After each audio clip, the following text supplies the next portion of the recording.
ಸ್ನೇಹಿತರೆ, ಈ ಘಟನೆ ಬೆಂಗಳೂರಿನ ವಿಜಯನಗರದಲ್ಲಿ ನಡೆದಿದ್ದು. VIP ಎಸ್ಕಾರ್ಟ್ ವೆಹಿಕಲ್ ಹೋಗಿ ಆಟೋ ಗುದ್ದಿರೋದು. Escort vehicle driver full drinks ಮಾಡಿ ಗಾಡಿ ಓಡಿಸ್ತಿದ್ದಾನೆ. ಇನ್ನು ಎಂಥವ್ರು ಅನ್ನಬೇಕು.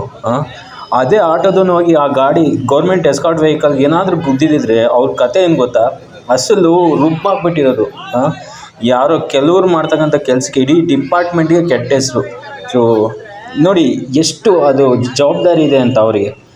ಒಬ್ಬ ಒಂದು ಗೌರ್ಮೆಂಟ್ ಹುದ್ದೆಯಲ್ಲಿ ಇದ್ಕೊಂಡು ಡ್ರಿಂಕ್ಸ್ ಮಾಡಿ ಗಾಡಿ ಓಡಿಸ್ತಾರೆ ಅಂತಂದರೆ ಇನ್ನು ಏನು ಅನ್ಬೇಕು ಹೇಳಿ. ಜಸ್ಟ್ ಆ ಸ್ಪಾಟಿಗೆ ಹೋಗೋಕ್ಕಿಂತ ಮುಂಚೆ ಇನ್ನೊಂದು ಅದೇ ಒಂದು ವಿಜಯನಗರದ ಹತ್ರ ಹೊಸಳ್ಳಿ ಅಂತ ಇದೆ. ಆ ಒಂದು ಸಿಗ್ನಲಲ್ಲಿ ಪೊಲೀಸ್ ಡಿಪಾರ್ಟ್ಮೆಂಟಿಗೆ ಸೇರಿದವ್ರೆ ಸಿಗ್ನಲ್ ಜಂಪ್ ಮಾಡ್ಕೊಂಡು ಬರ್ತಿದ್ದಾರೆ. ಸೊ ನಾನು ಏನಪ್ಪ ಅಂತ ಅರ್ಜೆಂಟು ಅಂತ ನೋಡಿದ್ರೆ ಜಸ್ಟ್ ಫ್ಯಾಮಿಲಿ ಮೆಂಬರ್ಸ್ ಇದ್ದಾರೆ.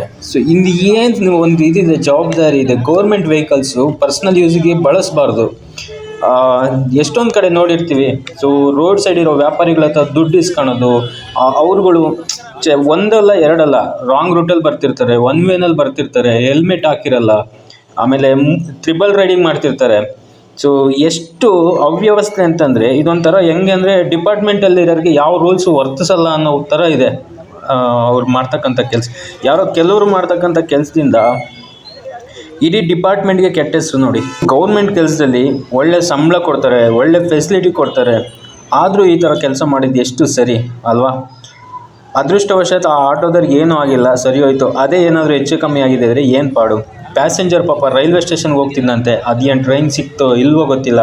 ಸೊ ಅಷ್ಟೊತ್ತಿಗೆ ಮೀಡಿಯಾದವರೆಲ್ಲ ಬಂದರು. ಸೊ ಸ್ಟೇಷನ್ಗೆ ಕರ್ಕೊಂಡೋದ್ರು. ನ್ಯಾಯ ಅಂತಂದರೆ ಎಲ್ಲರಿಗೂ ಒಂದೇ ಇರಬೇಕು. ಸೊ ಒಬ್ರಿಗೊಂದು ಅಲ್ಲ. ಈ ಡಿಪಾರ್ಟ್ಮೆಂಟಲ್ಲಿರೋರಿಗೆ ಅವ್ರು ಏನು ಮಾಡಿದ್ರು ನಡೆಯುತ್ತೆ ಅಂದ್ಕೊಂಡ್ಬಿಟ್ಟಿದ್ದಾರೆ. ಎಷ್ಟೊಂದು ಕಡೆ ನೋಡಿರ್ತೀರಿ, ರೌಡಿಸಮ್ ಮಾಡ್ತಿರ್ತಾರೆ ಅವರು. ಬೂಟ್ ಕಾಲಲ್ಲಿ ಒದೆಯೋದು, ಹೆಂಗೆ ಬಂದು ರಂಗೆ ಮಾತಾಡೋದು, ಕೆಟ್ಟ ಪದಗಳನ್ನ ಬಳಸೋದು, ಅದೆಲ್ಲ ಸರಿಯಲ್ಲ. ಇವೆಲ್ಲ ಒಂದು ವ್ಯವಸ್ಥೆ ಸ್ಟ್ಯಾಂಡರ್ಡೈಸ್ ಆಗಬೇಕು. ಕೆಲವರು ಮಾಡ್ತಕ್ಕಂತಹ ಕೆಲಸಗಳಿಗೆ ಇಡೀ ಡಿಪಾರ್ಟ್ಮೆಂಟ್ಗೆ ಆನೆಸ್ಟಾಗಿ ಕೆಲಸ ಮಾಡ್ತಕ್ಕಂಥ ಆಫೀಸರ್ಸ್ಗೆ ಸಹ ಬೆಲೆ ಇಲ್ದಂಗೆ ಆಗೋಗುತ್ತೆ. ಈ ಒಂದು ವ್ಯವಸ್ಥೆ ಸರಿ ಹೋಗಬೇಕಾಗಿದೆ. ನ್ಯಾಯ ಅಂತ ಅಂದಮೇಲೆ ಎಲ್ರಿಗೂ ಒಂದೇ ಇರಬೇಕು, ಒಬ್ರಿಗೊಂದು ಇರಬಾರ್ದು. ಇವಾಗ ಪೊಲೀಸರು ತಪ್ಪು ಮಾಡಿದ್ರು ಅವ್ರಿಗೂ ಸಹ ಶಿಕ್ಷೆ ಆಗಬೇಕು. ಆ ಥರದ ಒಂದು ವ್ಯವಸ್ಥೆ ನಿರ್ಮಾಣ ಆಗಬೇಕಾಗಿದೆ. ಬಹುಶಃ ಮುಂದಿನ ದಿನಗಳಲ್ಲಿ ಅದು ಆಗತ್ತೆ ಅಂತ ಬಲವಾಗಿ ನಂಬಿದ್ದೀವಿ. ವಿಡಿಯೋ ನೋಡಿದ್ದಕ್ಕೆ ಧನ್ಯವಾದಗಳು. ಮುಂದಿನ ಒಂದು ಇಂಟ್ರೆಸ್ಟಿಂಗ್ ವಿಡಿಯೋದಲ್ಲಿ ಸಿಗೋಣ. ಜೈ ಹಿಂದ್.